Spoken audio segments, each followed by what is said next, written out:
This is one of the, what my little grandson calls the piggies. This is a javelina. This is what Dad was hunting up at Sunset Mountain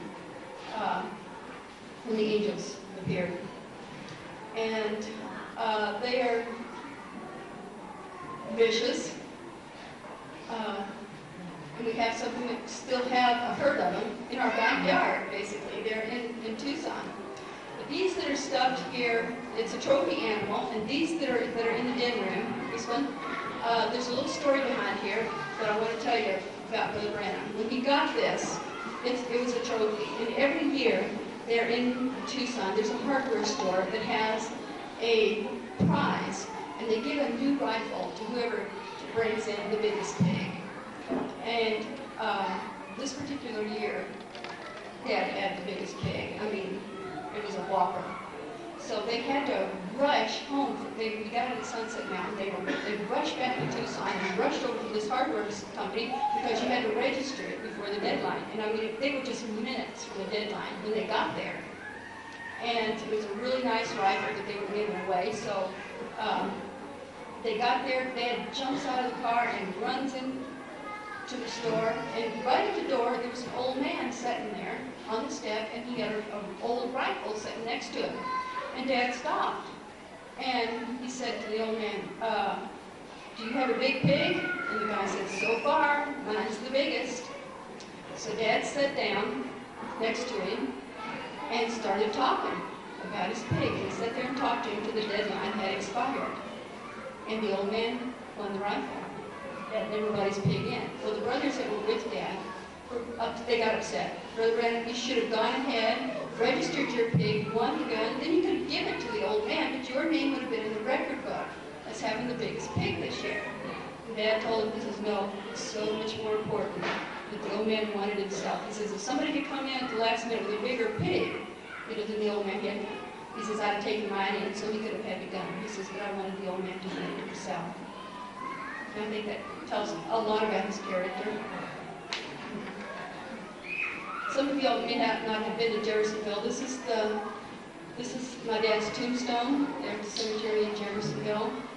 And I don't have a close-up shot of it, but it has the 7 steps on the other side, and the messengers on another side. This is the cemetery right down the street. The tabernacle, if the camera was panned just a little bit to the right, you'd be able to see the tabernacle right down the street. This is the picture of Dad that my mom carried in her wallet. She said, it was one of her favorite pictures. She says, oh, he's so handsome. She said, but look how tired. You can tell what a life he's had. And it all shows in his face. His whole life shows in his face on this one. So this was my mom's favorite picture. It was taken in Chicago at the time. I'm trying to think of the year. George help me out here. When he had the problems with the really lied about him, and they said Brother Branham isn't here, and he was there.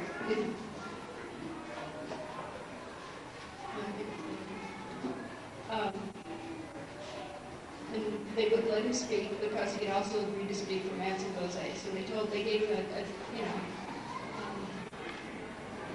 they told him, you either don't speak for Mats and Jose and speak for us, or you don't speak for us ever again. So he made his choice and he went to speak with Brother Manson. Oh my goodness, how did this get in there? These 2 beautiful, beautiful children, my goodness. That's William and Angel. Those were mine.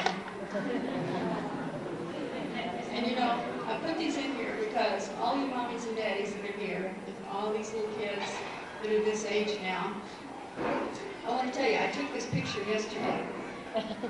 That's how fast the time passes. Really, really quick. And you've got the biggest responsibility right now is when they're this age. You know, being Sister Rebecca, I get a lot of phone calls. And they want to know, what would Brother Branham do? How did he do with you for this specific thing? How did he handle this? How did he handle that? And the most heartbreaking thing is when these calls are from parents that have teenagers, that all of a sudden the parents have tried to set down rules, tried to set down standards, but for the first time, when they've never done that before. They have to know at this age. They have to have respect for authority at this age. Don't let the time pass. Take care of it now. One thing we were never allowed to do at home was sass our mother. Now, kids sass in a lot of ways. First time they stomp your foot, they're sassing you. Don't let them get by with it. We were given ultimatums. We knew there was never a doubt in our mind what our parents expected out of us. They made it perfectly clear and they never compromised. But if you don't start it at this age, you can't wait until they're 15 and all of a sudden start laying down the rules without having trouble. When it came time, like with Billy Paul, when he turned 16 and he wanted a television set and he wanted this and he wanted music, Dad gave him an ultimatum. He said, I've got to keep an atmosphere here where the Holy Spirit is comfortable. And you can't have that at this house. You abide by my rules or you leave. And Billy Paul left. And you have to apply the same rules. Yes, he was a prophet. You think, oh my goodness, I don't have to have, that kind of an atmosphere. You do in your home. It's the same Holy Spirit. You have to keep that atmosphere in your home where the Holy Spirit will feel welcome. And your kids will grow up feeling that, and they'll always want that. When they go through the rebellion, they know that there's an ultimatum, and there's no compromise. It's the best thing that you can do for them. The best thing that you can do. Just ask Billy Paul.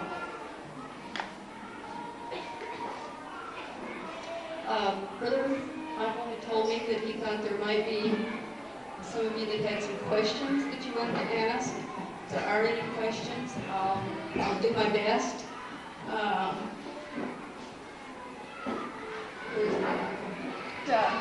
They go around